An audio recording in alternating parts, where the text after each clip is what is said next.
اور کتاب ہدایت جو ہے صرف قرآن ہے، اس کے سوا کوئی کتاب نہیں۔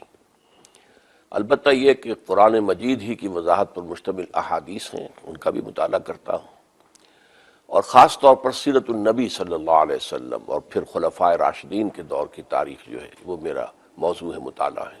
آپ نے عام علماء دین کے برعکس تحریر کی بجائے تقریر کو ذریعہ اظہار بنایا ہے، اس کی کیا وجہ ہے؟ اصل میں نے چونکہ اپنے کام کا آغاز کیا تھا درس قرآن سے، اسی کی بنیاد پر اپنے حلقے جو ہیں آرگنائز کیے، تو اس سے گویا کہ اللہ تعالیٰ نے میری زبان کو کھول دیا، خاص طور پر قرآن کے ساتھ، تو یہی چیز آگے بڑھی۔ اور بعد میں مجھے اس سے بڑی تسکین حاصل ہوئی کہ نبی اکرم صلی اللہ علیہ وسلم نے بھی کبھی کچھ لکھا نہیں، بلکہ آپ کا جو میڈیم تھا لوگوں سے رابطے کا اور دعوت کا، وہ اسپوکن ورڈ تھا۔ گویا کہ یہ دو ایمان کے لازمی تقاضے ہو گئے کہ ایک تو دل میں ایمان ہو، یقین والا ایمان، پرسنل کنوکشن کی شکل اختیار کر لے، صرف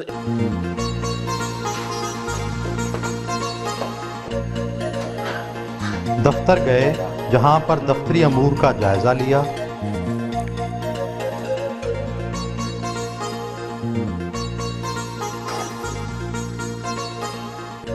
رسائل کا مطالعہ کیا، وہیں پر خط و کتابت بھی کی۔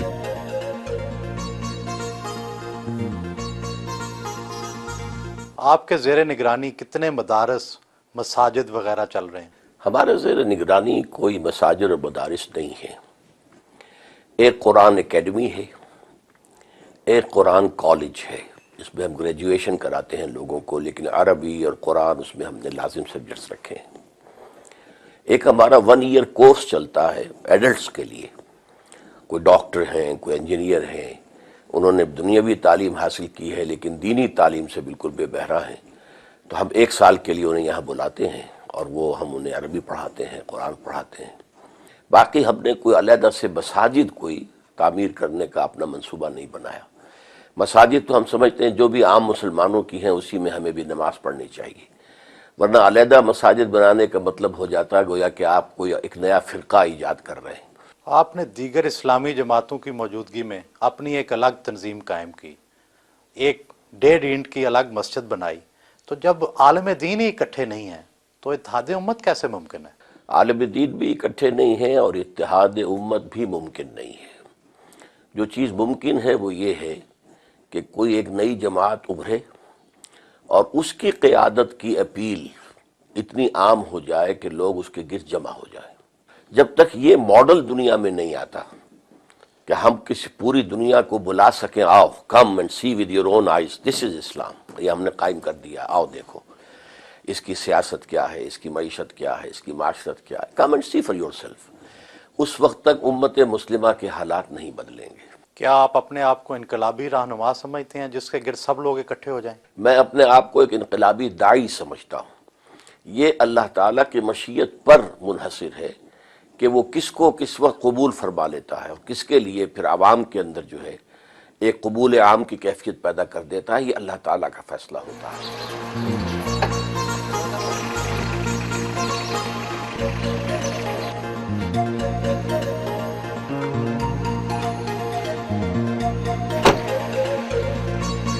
ایک اسلامی معاشرے میں مولوی کا کیا کردار ہونا چاہیے؟ اصل میں ہم نے اسلامی معاشرے میں مولوی کو ایک پروفیشن کی حیثیت دے دی ہے۔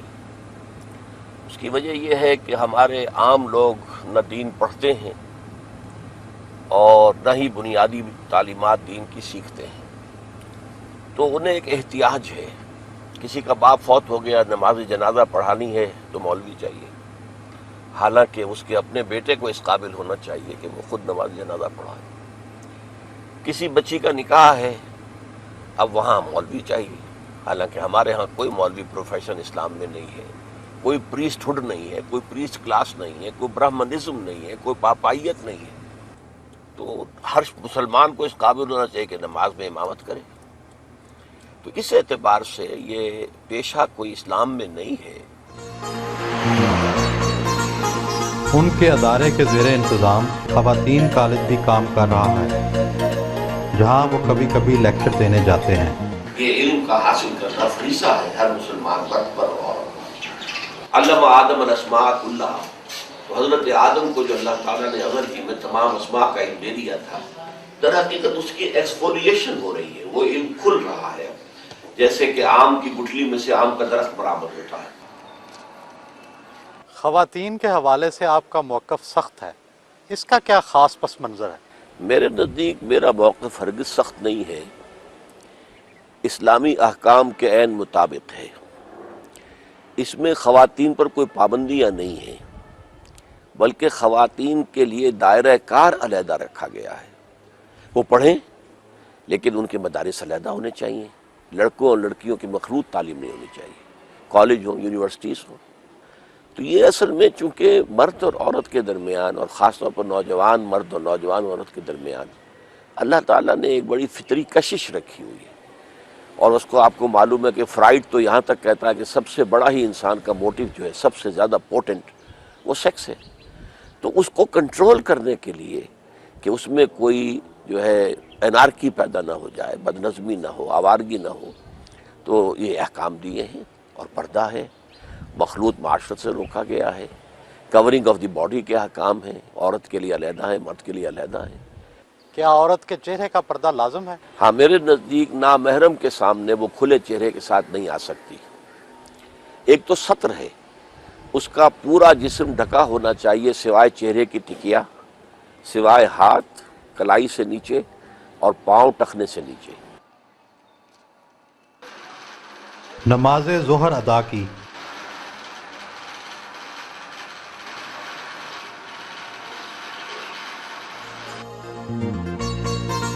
کالج کے ساتھ ہی ان کی بیٹی کا گھر واقع ہے، نواسے نواسیاں ان سے ملے۔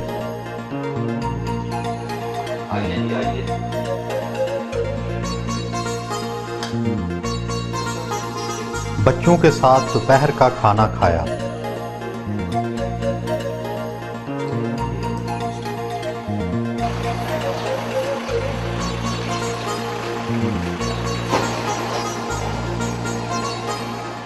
آپ کی شخصیت میں کافی سختی نظر آتی ہے، حصے لطافت کے حوالے سے آپ کی کیا دلچسپیاں ہیں؟ میں قرآن مجید کی قرآت کا عاشق ہوں، خاص طور پر شیخ محمود خلیل الحصری مرحوم، عبد الباسط عبد الصمد مرحوم، ان سے میں بچپن میں موسیقی کا بہت رسیہ تھا اور اچھا گا لیا کرتا تھا، آواز کے اندر ایک کیفیت تھی، اور مجھے خاص طور پر سہگل کے گانے انتہائی پسند تھے۔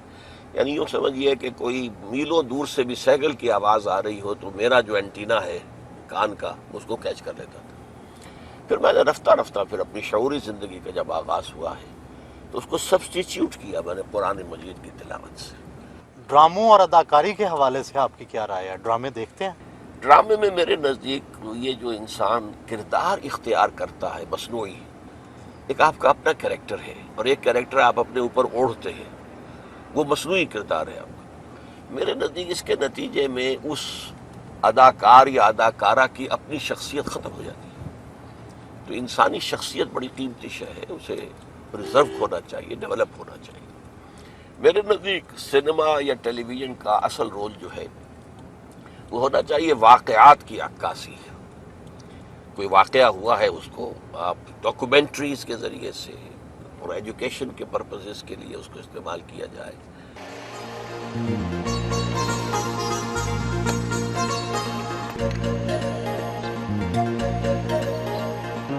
دوپہر کو وہ تھوڑی دیر آرام ضرور کرتے ہیں۔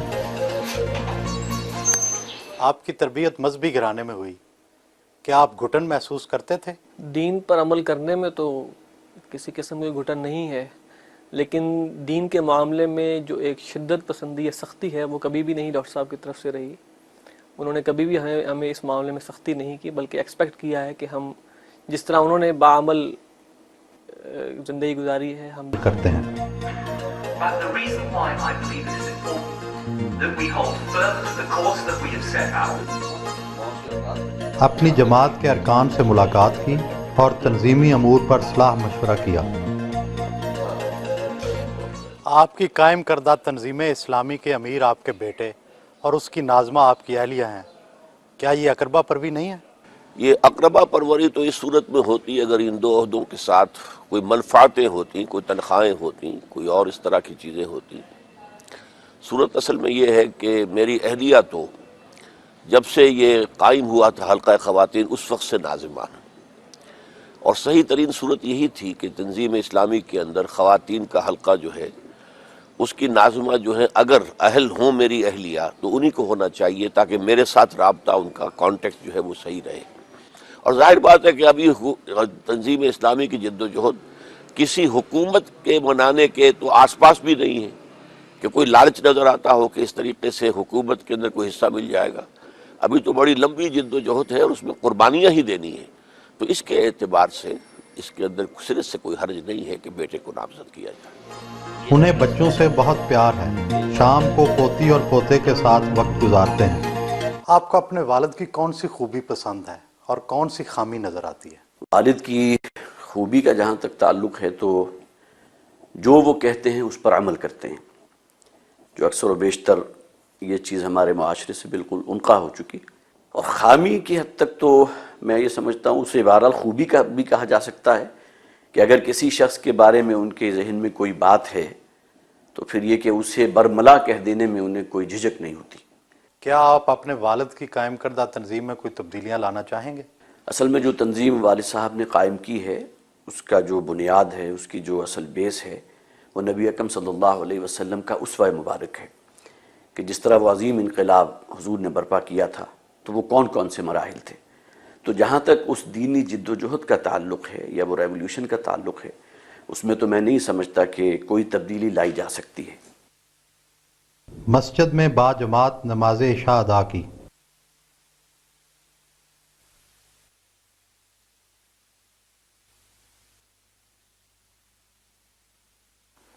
آپ کے اور آپ کے دادا میں 2 جنریشنز کا گیپ ہے، تو خیالات میں بھی فرق ہے؟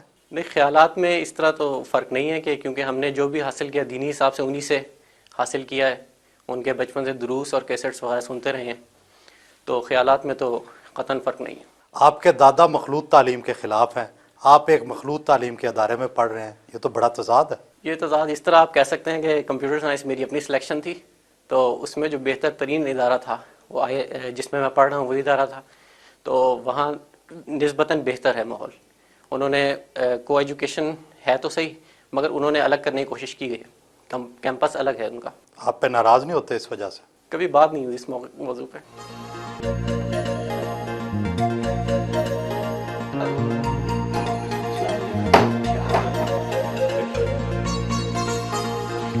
رات کے کھانے کا انتظام ان کے بیٹے کے ہاں تھا۔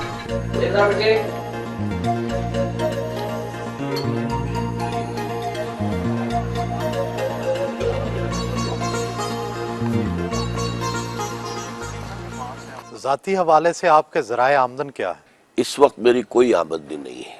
انجمن خدام القرآن نے مجھے رہائش پرووائڈ کی ہے، اور رہائش کے ساتھ ساری اس کی سہولتیں جو ہیں وہ بھی ہیں، اور میری ساری کتابیں، میرے سارے آڈیو ویڈیو یہ سب انجمن کے پاس ہیں۔ اس کی ٹریڈنگ سے یا اس کی سیل سے مجھے کوئی ایک پیسے کا بھی منفعت نہیں ہوتی۔ تو باقی یہ کہ دال روٹی کا معاملہ رہ جاتا ہے، تو وہ میرے بچے ماشاءاللہ اب مختلف جابز پر ہیں، وہ سپورٹ کر رہے ہیں۔ کیا عورت کو گھر سے باہر ملازمت کا حق ہے؟ اصل میں اس کے لیے ضروری ہے کہ پردہ اور ستر کے احکام کو ملحوظ رکھتے ہوئے اگر کہیں کوئی امکان ہو تو کوئی حرج نہیں ہے۔ کشمیر کے جہاد کے حوالے سے آپ کی رائے دوسرے علماء سے مختلف ہے، اس کی کیا وجہ ہے؟ اصل میں میرے نزدیک جہاد تو کسی بھی سٹرگل کو کہتے ہیں، فریڈم سٹرگل یہ بھی جہاد ہے۔ یہ جو کچھ آج کل ہو رہا ہے یہ ہم جہاد کے لفظ کو استعمال کر لیتے ہیں، تو کشمیر کا معاملہ بھی یہ ہے کہ یہ کشمیر کے لوگوں کو ہندوستان سے آزادی حاصل کرنے کی جد و جہد کرنے کا حق حاصل ہے، لیکن اس میں بھی ایک رائے ہو سکتی ہے۔ میری رائے یہ ہے کہ اگر وہ ہتھیار نہ اٹھاتے تو بہتر تھا، پولیٹیکل موومنٹ لے کر چلتے۔ پولیٹیکل موومنٹ میں اگر کوئی 1 لاکھ کا جلوس نکلے اور اس کے اوپر فائرنگ ہو اور 100 آدمی مارے جائیں تو اس کا پوری دنیا کے اندر ایفیکٹ جو ہوگا وہ بہت مختلف ہوگا۔ تو اصل میں سیاسی تحریک چلتی تو اتنی جانیں بھی نہ جاتی، اس سے کم جانوں کے اندر اس کا ایفیکٹ بہت زیادہ ہوتا۔ آپ نے طالبان کی حمایت کی، کیا یہ فیصلہ غلط نہیں تھا؟ قطعاً نہیں، میں پوری طرح مطمئن ہوں اب بھی کہ ہمارا ان کا ساتھ تعاون اور ان کو تسلیم کرنا بالکل صحیح تھا، اس لیے کہ طالبان نے پورے افغانستان میں سوائے 5% علاقے کے یا میکسیمم 7% ہوگا، پورے افغانستان میں پورا امن و امان قائم کیا. تو باقی انہوں نے شریعت کے احکام نافذ کیے. ان سے غلطیاں ہوئی ہیں، ظاہر بات ہے کہ ان کی اپنی کچھ ریسٹرینٹس بھی تھیں اور انہیں تجربہ نہیں تھا، تو بہت سی چیزیں ہیں اپنی جگہ پر، لیکن بحیثیت مجموعی وہ ایک صحیح اسلامی حکومت تھی. صحیح اسلامی نظام ابھی قائم نہیں ہوا تھا، یہ حکومت تو اسلامی تھی. آپ نے جماعت اسلامی کیوں چھوڑی تھی؟ جماعت اسلامی کو میں نے جوائن کیا تھا یہ سمجھ کر کہ یہ ایک اصولی اسلامی انقلابی جماعت ہے، اور اس کا جو طرز عمل ہے وہ انقلابی ہے. اور یہی بات ہے کہ سیاست میں اس نے سن 41 میں یہ قائم ہوئی، اور اس نے کسی سیاست میں حصہ نہیں لیا، کسی الیکشن میں حصہ نہیں لیا، یہاں تک کہ سن 46 کا جو بہت ہی زیادہ اہم الیکشن تھا جس کے نتیجے میں پاکستان وجود میں آیا، اس میں بھی حصہ نہیں لیا، ووٹ بھی نہیں ڈالے، نہ اس کے لیے کوئی کسی کو سپورٹ کیا. پاکستان میں آ کر انہیں محسوس ہوا کہ یہاں اب پولیٹیکل جو ہے ویکوم ہے، اور ہم ذرا پاکستان کا جو نعرہ تھا، پاکستان کا مطلب کیا، لا الہ الا اللہ، اسے ہم اون کر کے تو ہم اگر انتخابات میں آئیں تو جلدی ہم اقتدار پر پہنچ جائیں گے. تو جب جماعت نے وہ راستہ اختیار کر لیا اور مولانا مودودی مصر رہے، حالانکہ خاصی مؤثر جماعت کے اندر یہ رائے آ گئی تھی سامنے کہ یہ ہم غلطی کر بیٹھے ہیں، ہمیں واپس ہونا چاہیے، لیکن مولانا جو ہے اپنے اس فعل پر جازم رہے، تو پھر ہم لوگوں نے علیحدگی اختیار کی. آپ اپنی زندگی کی تمام تر جدوجہد کے باوجود کوئی انقلاب نہیں لا سکے، کیا آپ اپنے کام سے مطمئن ہیں؟ میں اپنے کام سے بالکل مطمئن ہوں. انقلاب روز روز نہیں آیا کرتے. یوں سمجھیے کہ انبیاء کرام میں سے بھی صرف ایک شخصیت ہے حضور صلی اللہ علیہ وسلم کی جن کے دست مبارک سے ایک انقلاب برپا ہوا، اور یہ انقلاب ایک مرتبہ اور آنا ہے جس کی خبر دی ہے محمد الرسول اللہ صلی اللہ علیہ وسلم نے، اور وہ جب ہوگا تو پوری دنیا پر خلافت کا نظام قائم ہوگا. لیکن یہ انقلاب میرے نزدیک کئی نسلوں میں مکمل ہوگا. اب ان کے آرام کا وقت تھا جس پر ان سے اجازت لی.